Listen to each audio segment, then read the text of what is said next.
narasumber, kami bawa Anda terlebih dahulu untuk bisa melihat fakta-fakta baru yang berkaitan dengan aksi pelaku bom bunuh diri. Ini dia.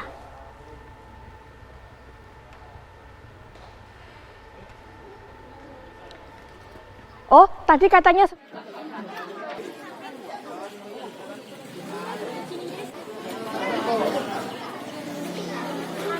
Pemirsa, fakta-fakta baru berkaitan dengan aksi pelaku bom bunuh diri di depan Gereja Katedral Makassar adalah dengan ditemukannya surat wasiat yang dibuat oleh pelaku pengeboman dengan inisial L.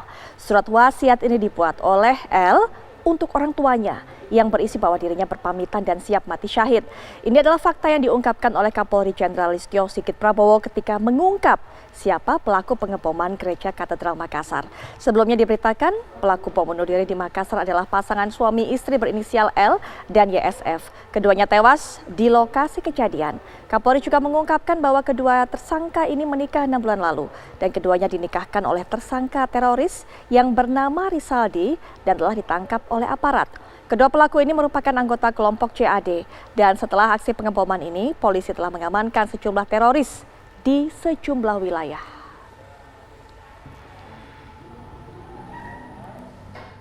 Hasil identifikasi yang dilakukan oleh Inavis dan juga pengecekan DNA yang dilaksanakan oleh lapor, maka identik bahwa pelaku yang laki-laki betul bernama saudara L. Dan ini sudah kita cocokkan dengan keluarganya. Sedangkan yang perempuan adalah saudara YSF. Yang perempuan ini adalah istri saudara L. Sampai dengan hari ini kita sudah mengamankan kurang lebih 4 orang tersangka, yaitu saudara AS, kemudian SAS, MR, dan AA, di mana masing-masing perannya bersama-sama dengan L dan YSF. Mereka ada dalam satu kelompok kajian Villa Mutiara namanya, di mana masing-masing memiliki peran untuk memberikan doktrin, kemudian mempersiapkan rencana untuk jihad, dan juga berperan membeli bahan yang akan digunakan sebagai alat untuk melakukan bom bunuh diri. Kemudian di saat yang bersamaan juga saat ini tim Satgas Densus yang ada di Jakarta telah mengamankan 4 orang dengan identitas ZA, HH, kemudian AJ dan BS. Di mana dari hasil penangkapan kemudian dilakukan penggeledahan di wilayah Bekasi dan kemudian Condet, kita temukan barang bukti antara lain 5 bom aktif jenis bom sumbu yang siap digunakan, kemudian 5 toples besar yang di dalamnya berisi aseton, kemudian H2O2, HCl, sulfur dan flash powder, serta termometer. Yang bahan-bahan ini akan diolah untuk menjadi bahan peledak. Dan jumlahnya kurang lebih 4 kilo. Kemudian ditemukan bahan peledak yang sudah jadi, jenis TATP, dengan jumlah 1,5 kilo. Dan berikutnya pemirsa, setelah aksi pengeboman ini, polisi juga telah mengamankan terduga sejumlah teroris tentunya di beberapa tempat di Bima Nusa Tenggara Barat, di Makassar, dan juga di Depok serta di Bekasi. Baik, nanti kami akan sajikan kabar lengkapnya mengenai penangkapan yang dilakukan oleh pihak kepolisian ini. Tapi kita akan bergabung juga dengan para narasumber. Ada yang sudah menemani saya, sudah datang ke studio dan juga sudah bergabung dari luar. Yang bersama saya ada Mas Sofyan Sauri yang juga merupakan mantan napi terorisme. Assalamualaikum warahmatullahi wabarakatuh. Selamat malam. Waalaikumsalam warahmatullahi wabarakatuh. Selamat malam. Sehat? Sehat, alhamdulillah. Alhamdulillah sehat. Baik, dan juga sudah terhubung dengan kita Komjen Pol Purnawirawan Ito Sumardi, mantan Kabar Reskrim. Selamat malam Pak Ito. Selamat malam Mbak Putri Viola. Baik, dan juga sudah bergabung. Waalaikumsalam warahmatullahi wabarakatuh. Dan juga sudah bergabung dengan kita Mas Ali Fauzi. Assalamualaikum warahmatullahi wabarakatuh. Selamat malam Mas Ali Fauzi. Baik, nanti kita akan coba memperbaiki hubungan dengan Mas Ali Fauzi. Tapi mungkin Mas Sofyan bisa memberikan pandangannya mengenai apa yang terjadi. Kita tahu cukup mengagetkan hari Minggu kemarin. Itu juga merupakan duka kita bersama. Nah, ketika kemudian hari ini, Mas Sofyan, polisi ini membeberkan data fakta mengenai siapa pasangan pelaku pengeboman ini. Pasangan suami istri, baru menikah 6 bulan, sudah sempat saya sebutkan tadi. Tapi juga ternyata kelahiran 1995. Itu kenapa disebut generasi milenial, artinya usia cukup muda. Sebenarnya bagaimana kelompok JAD ini kemudian melakukan gerilya untuk melakukan perekrutan, kemudian memberikan pahamnya kepada mereka sehingga generasi muda ini bisa ikut. Dan bahkan menjadi salah satu yang bertugas untuk memberikan doktrin juga kepada anggota lainnya, Mas Sofyan. Ya, yang pertama memang masa muda adalah masa yang mana mereka sedang mencari jati diri, mengaktualisasi diri, lalu kemudian mereka bertemu dengan kelompok-kelompok yang mempunyai dianggap sebagai punya kelebihan, punya giroh, punya semangat.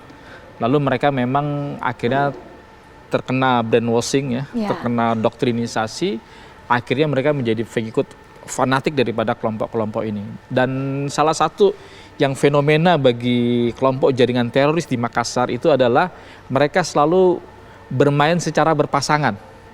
Karena ini bukan sekali, dua kali ya. Di Surabaya 2018 pada tanggal 13 Mei keluarga Dita juga pasangan suami istri. Lalu di Poltabes Surabaya juga mereka lagi-lagi suami istri. Betul. Di Rusunawa juga suami istri. Lalu kemudian 2017 awal itu telah dideportasi seorang pasangan suami istri dari Sulawesi Selatan, Makassar, namanya Ruli dan Ulfa. Itu dideportasi dari Turki ke Indonesia, sempat di PSMP Hadayani 1 bulan.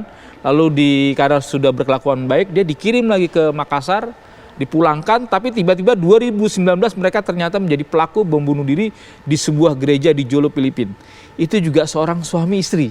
Nah, ini fenomena menarik yang perlu kita kaji kembali dan ini sangat mengkhawatirkan bagi kita adanya pasangan suami istri yang kemudian sepertinya mereka sudah berjanji sehidup dan semati dan akhirnya memang mereka buktikan dalam aksi kemarin pada tanggal 28 Maret ini. Dan juga sebelum-sebelumnya di berbagai tempat yang tadi Mas Sofyan berikan catatannya. Suami istri. Itu kenapa sebenarnya kelompok JAD ini mengincar pasangan suami istri? Ya, memang ciri khas daripada kelompok ini memang tidak laki-laki dan tidak perempuan, pasangan mereka ini memang menjadi sebuah objek dan juga sebagai subjek, sebagai pelaku dan juga sebagai ada juga korban wanita yang menjadi korban keganasan daripada pemikiran seperti ini.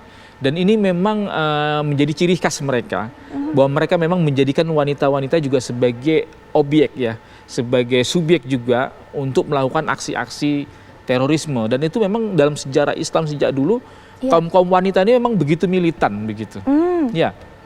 Baik, kita juga ingin mendengarkan pendapat dari Pak Ito. Bagaimana melihat hal ini Pak Ito? Kalau kemarin sempat saya berbincang-bincang dengan BIN juga yang mengatakan bahwa mereka ini sebenarnya menuntaskan tugas mereka yang memang belum selesai dari MIT yang kemudian sudah ditangkap oleh pihak kepolisian. Dan ada rasa dendam ini yang membuat mereka semakin brutal, semakin beringas Pak Ito. Baik Mbak Putri Viola, saya pikir begini ya. Selain kita tentunya saya mengucapkan duka yang mendalam dan juga mengutuk ya secara keras perbuatan daripada pelaku. Kita semua mengetahui bahwa organisasi JAD ini adalah berbeda dengan organisasi teroris lainnya seperti GI karena mereka pada umumnya tidak terstruktur ya.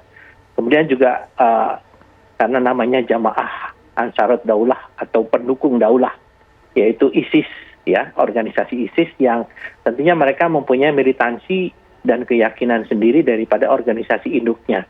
Di sini kita semua mengetahui dari beberapa pengamat daripada terorisme bahwa mereka sifatnya adalah sporadis, spontan, juga korbannya juga random, dan kalau kita melihat dari latar belakang atau motifnya, tentunya kita tidak bisa menentukan motif yang pasti karena pelakunya sudah tewas ya, sehingga kita bisa mengambil beberapa motif yang dilakukan oleh pelaku-pelaku lain yang saat ini masih hidup, baik yang melakukan penusukan terhadap anggota polisi ataupun juga yang telah melakukan tindakan-tindakan terorisme tapi masih hidup.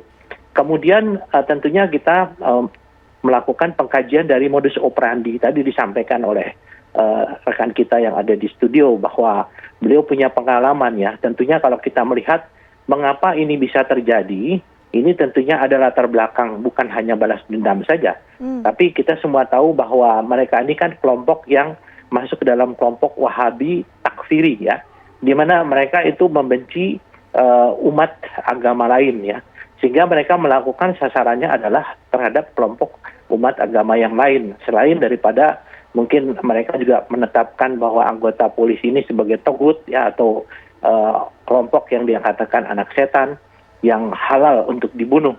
Nah, kalau kita melihat modus operandi dari mereka, saya mengapresiasi daripada pihak kepolisian yang telah melakukan cepat tanggap untuk mengembangkan kasus ini agar tidak berkembang. Tapi ini tentunya tidak menjamin bahwa suatu saat tidak terjadi lagi. Karena kan mereka ini hidup secara dinamis bersama masyarakat. Kita tidak tahu apa yang terjadi dan bagaimana cara mereka itu mendapatkan dimotivasi ya. Mereka berkembang dengan sangat pesat. Ini juga banyak faktor lain. Misalnya ada ketidakpuasan atau rasa tidak adil, diskriminasi, ataupun juga mereka merasa dari aspek perhatian dari pemerintah mereka mungkin kurang ya. Sehingga ini adalah merupakan pekerjaan rumah tentunya bagi pemerintah, bagi tokoh agama, agar dipotonglah kira-kira apa yang menjadikan penyebab mereka menjadi militan, menjadi fanatik, dan mereka bersiap untuk jihad. Kita tahu semua bahwa menjelang bulan Ramadan ini adalah bulan suci bagi umat muslim, di mana mereka mengatakan mungkin nilai jihad yang dilakukan apabila di dalam bulan Ramadan ini adalah memiliki nilai yang sangat tinggi. Nah, ini tentunya perlu mendapat perhatian bagi pihak keamanan maupun juga dari pihak yang bertanggung jawab untuk pengamanan di tempat-tempat ibadah. Jangan sampai kejadian ini terjadi kembali. Kita tidak tahu Mbak Viola apa yang terjadi ya, karena tentunya apa yang dilakukan oleh mereka dengan kelompoknya ini tentunya masih banyak sekali sisa-sisa yang masih ada di dalam masyarakat. Dan tentunya kepedulian masyarakat untuk membantu pemerintah atau aparat keamanan dengan memberitahukan apabila ada orang-orang yang mencurigakan, ini adalah sangat penting untuk bisa mendeteksi awal agar tidak terjadi kejadian yang seperti di Katedral Makassar. Demikian. Baik, Pak Ito, nanti kita akan bahas lebih lanjut lagi mengenai hal ini, deteksi awal, karena kemudian pihak kepolisian sudah berhasil menangkap beberapa orang terduga teroris di beberapa wilayah. Nanti kita akan dapatkan perkembangan terbaru juga mengenai hal ini. Seperti disampaikan oleh Pak Ito, Mas Sofyan, bahwa kelompok ini kemudian hidup secara dinamis di tengah-tengah masyarakat dan juga berkembang sangat pesat. Nanti mungkin mengenai hal ini, Mas Sofyan juga punya pandangan sendiri, termasuk saya juga masih penasaran bagaimana mereka melakukan pola perekrutan terhadap generasi muda tadi itu. Nah, kami akan bahas tentunya setelah jeda berikut ini. Kami juga akan bawa Anda nanti bergabung dengan narasumber berikutnya, Mas Ali Fauzi, tapi kita akan rehat sejenak.